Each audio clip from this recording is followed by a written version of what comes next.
So if we talk about just general self-awareness, I think it would be an important piece to interject that we all have awareness, and we experience different levels of awareness. There are some moments in life that we have heightened awareness, and there are also some moments in life where we increase the level of our sensitivity of awareness. And so I want to begin this segment here with sharing a piece of me that maybe some can resonate or relate to. So I think I was around the age between 5 and 6 years old, where I'm the oldest of 4 siblings, and my next sibling younger than me, he is about a little under 4 years younger, so he was walking like age. So he was walking, but not like he was still a baby, but so I'm thinking he's like maybe two approximately. And so that would put me somewhere between, 5 or 6 years old. The point is that there are some memories I have that are very distinct.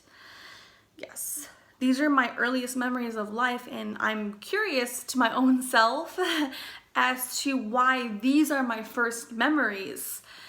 We can always go back to our earliest memory. I have some memories of Christmas, but now these are the ones that really stand out for me. And so I was like probably 5, I think, or 6, and we would be out in the backyard. We didn't live in a very safe neighborhood, or I would not know that at 5, honestly.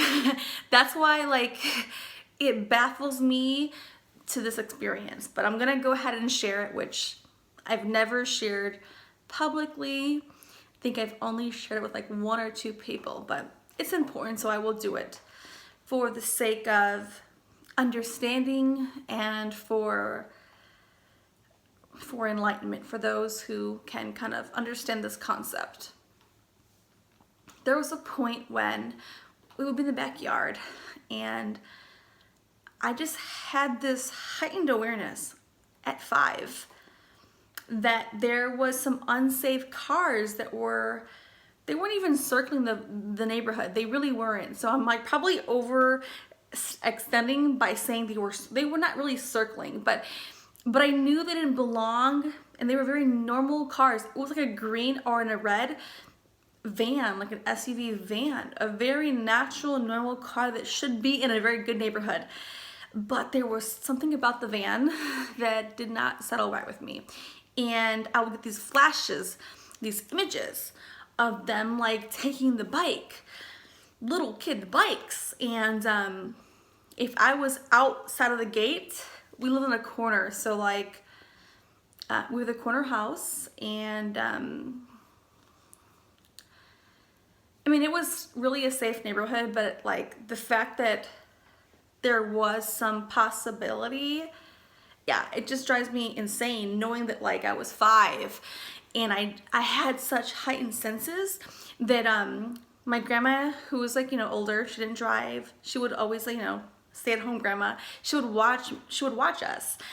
And she was more of a carefree kind of spirit, so she didn't really have her hands on us if I was in the backyard playing with balloons and water balloons, whatever I was doing. And she would let me watch my little brother, who was 2.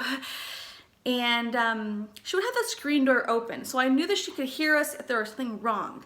So I always had to know, can they hear me and can I escape? At 5, I don't think that's quite normal. That's why I'm sharing this story. Not because I want to create weirdness or anything else. I'm just sharing my story, and this is the best way I know how to do it. So she would always have the screen door open on the second floor. It was like an apartment complex. Well, there's 3 floors, but we owned the whole building, so it was our family in it. So it wasn't like strangers. But so the first floor was ground level, and the base floor. But the real first floor, you had to actually walk up a little bit because we were in Chicago and they have basements there. So the actual real first floor is like somewhere between like the first floor and like the real level. So like I said, the screen window was always open and she could always hear us. And I would always test it. Like I was weird. Like I would just test it and say, Grandma? Yes, Trini. Okay, just making sure you can hear us. Which I think as an adult and as a parent, as a mother, that's probably not that usual or normal. And but as a little kid, I didn't probably think anything else. I just thought like I'm being very protective. I'm 5, I'm maybe 6 at most, and I'm gonna make sure we're safe. Like I'm gonna make sure we're safe. Now, why would I think we're not safe? I have no idea, because we're in a very safe place. We're in our home, our backyard. My point here of this story is to articulate in detail, and the best way I know how, which is sharing my story when I was little, of this heightened awareness and these heightened senses I've always had. And this is the best way that I can share this. So I would be little, and I would test the windows to make sure she can hear us and see how fast it would take her if there was something ever wrong, right? And so I would always test it every day. Even if I knew how it was last time, we didn't know where she was, and I wanted to make sure she could always hear me. I also wanted to make sure we were close enough to the door to get in if there's anything wrong. I know this sounds probably creepy, but really I just had these heightened senses of like precautionary and just had all these senses that I really couldn't explain. And as a kid, you're like 5. You don't even think about talking about them because you're just living them, right? So there was a couple of times where this van would like drive around. It was either a red van or a green van. And I know that's kind of weird to have like red and green, but that's just what it was. And it was like not an SUV, it was like a real van, like, you know, back in the day, a minivan with I think the door would slide out. I'm not even sure anymore, but yes, this is what I remember. This van, it was always either green or red. And I had this thought they were gonna come out and like just take us. I know that sounds really weird and far-fetched, but as a 5-year-old, I think that's kind of bizarre a little bit. I mean, especially now as an adult, as a parent. If my child told me that, I'd say, let's talk this through. Explain to me why you have those thoughts. What's triggering it? Like, I'm like a very detailed person, so of course I'm gonna like dissect it. But at 5, yeah, I'm experiencing this experience, and so yeah. There was a couple of times where the van would slow down, and there was many times, but this one time, I was outside of the gate. Again, it's a corner house. I'm outside of the gate with our bicycles. I'm little, so you know, just but very close to the house. Like, you know, right here's the gate, and like I'm right here. I'm very close. And I saw the van again, and I'm like, oh my God, like that's not good. So I jumped off the bike, and as a little kid who's 5 or 6, you like adore your bike because you're like, oh my God, you would never abandon your bike, but you have to think about like what's most important, the bike or like your life or like your brother. And so I jumped off the bike.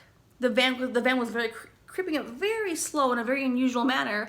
And I didn't want that person who's in the van to think that we were like weak or like that we would like be just taken. And so I jumped off, I went inside the gate, I grabbed my little brother, like grabbed him.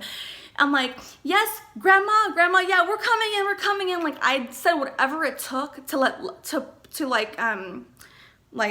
give the impression that we were with adults and they're just in the house, or they just ran into the house, to like give the illusion that like we were not alone. We were not alone per se. My grandma was in the house, she was in the kitchen cooking, but you know, like as a 5-year-old, as a 6-year-old, I don't even know like how my brain was like operating at such levels. So that is the reason why I'm sharing the story. Not to make myself sound kind of crazy, which it kind of does after I like listening to myself speak this on camera, but I think it will help kind of paint other pictures of my experience. Yeah, I had no idea.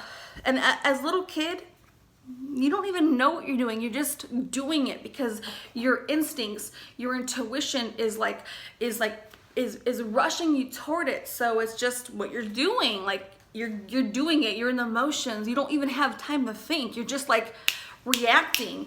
And my reactions on heightened awareness were like, grab my brother. That people, they are not safe. We don't know who they are safe. They don't appear safe. Let's just get to safety. So yeah. Thankfully, nothing ever happened. But I don't think they were made up. I really don't. I feel that I've always had this heightened sense of awareness from very little in my life, and it's continued along my life journey as an adult. And I wanted to share this one experience that will kind of help color and paint the canvas and paint the picture of probably where I began. And so I've always been a very protective person to family and friends and people who I love and, you know, respect.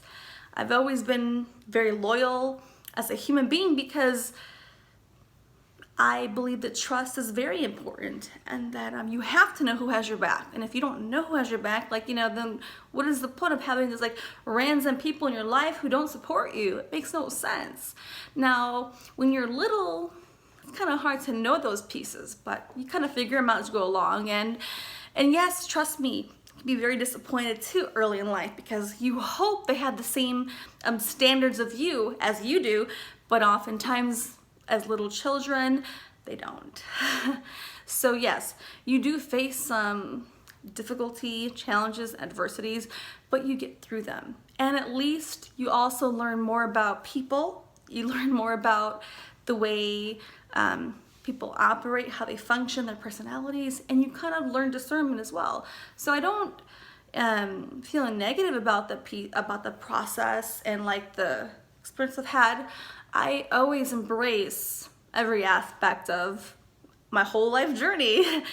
And so I hope that this piece brought its unique, dynamic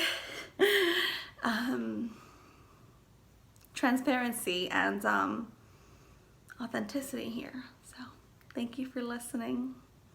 Thank you for not judging me. Thank you for those who resonate.